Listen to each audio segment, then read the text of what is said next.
Union Banking Corporation was liquidated by the U.S. government, and Prescott Bush received $1.5 million for his holdings in his Nazi business, and that was the beginning of the Bush family fortune for all intents and purposes.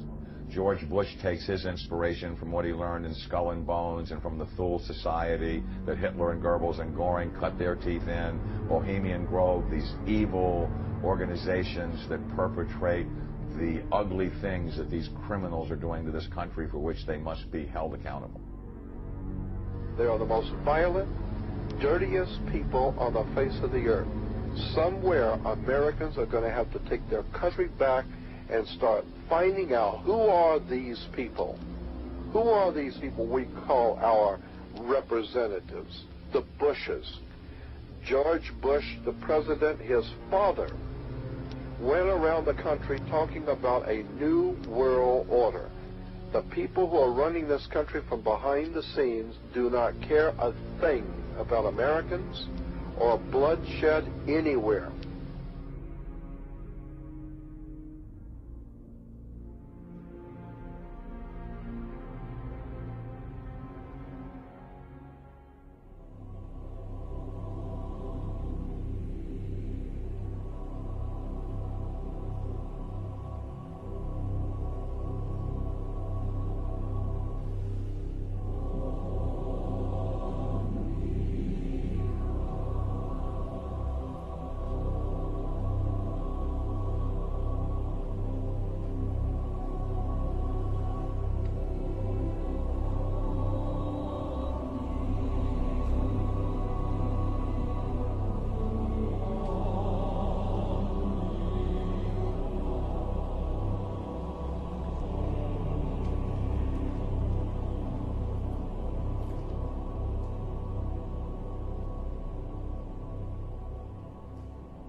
You were both in Skull and Bones, the secret society.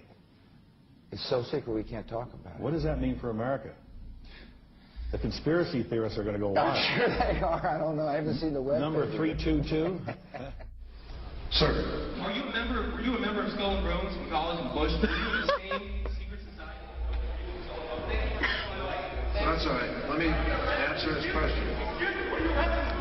Whoa! Don't chase me! I can't do it!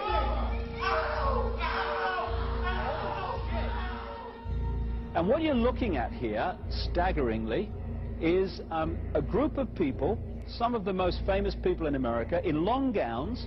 Behind them there, you see a 40-foot stone owl.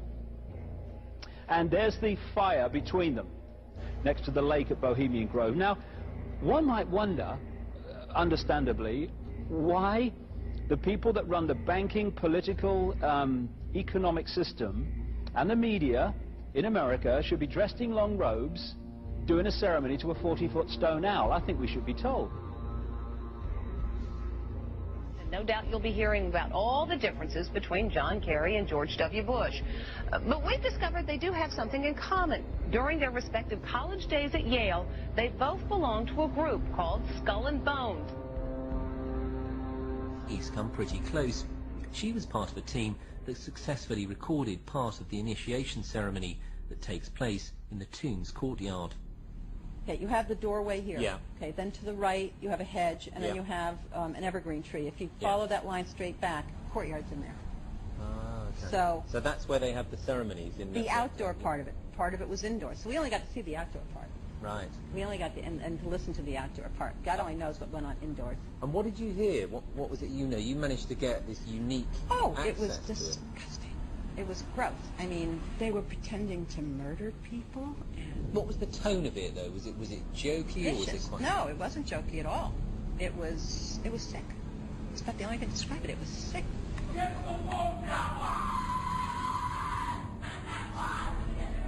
What you're hearing is the first recording ever made of the Skull and Bones initiation ceremony. It has never been broadcast before.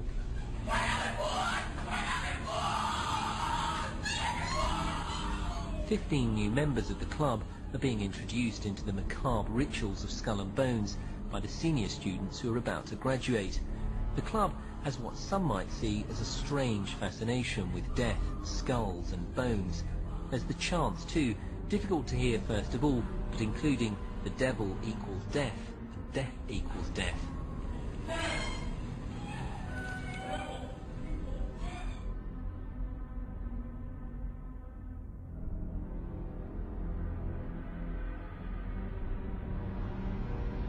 But when you get into a secret society of spirit worshippers, then, and especially when you're invited there by the direction of the higher-ups in the spirit world, you never get out of there alive.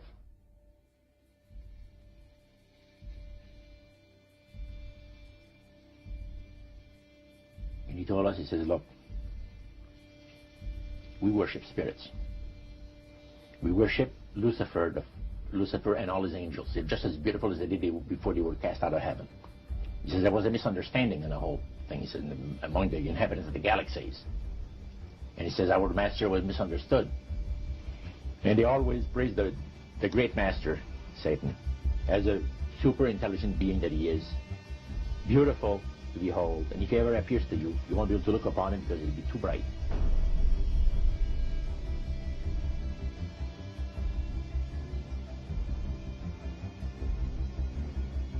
What have Herbert Hoover, Art Linkletter, Jack London, and Richard Nixon all had in common? Well, they've all been members of the exclusive all-male Bohemian Club in California, where every year at this time, the elite from around the country get together for 2.5 weeks of fun and games. Among its members are businessmen like Leonard Firestone and Edgar Kaiser, and political figures like Gerald Ford, Henry Kissinger, William French Smith, and George Shultz. President Reagan, Vice President Bush, and Defense Secretary Weinberger are members of other camps.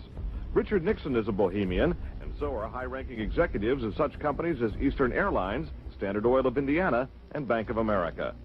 Privacy is one of the Grove's most cherished virtues. Members may not photograph, record, speak, or write about activities at the retreat. While many public officials are Grove members, the press is a distinctly unwelcome guest.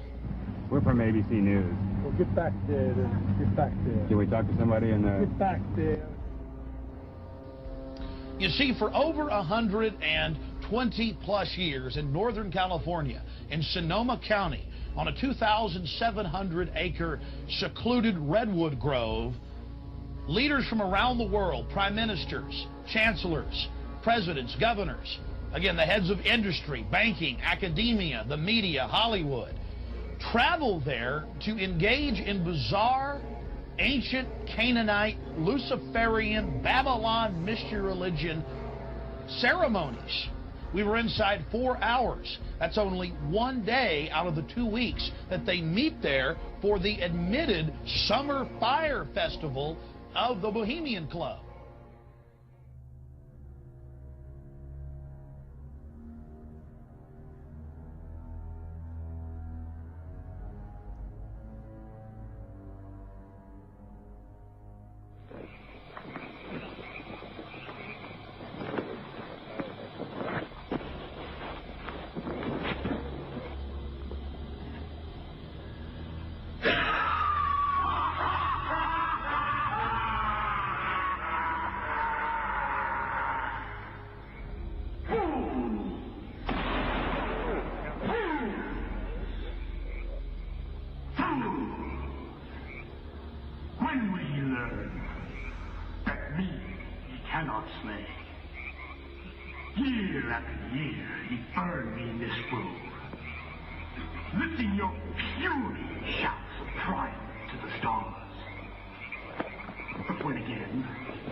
And the flames that keep thine effigy, we shall read the sign. Midsummer sets us free. You shall burn me once again.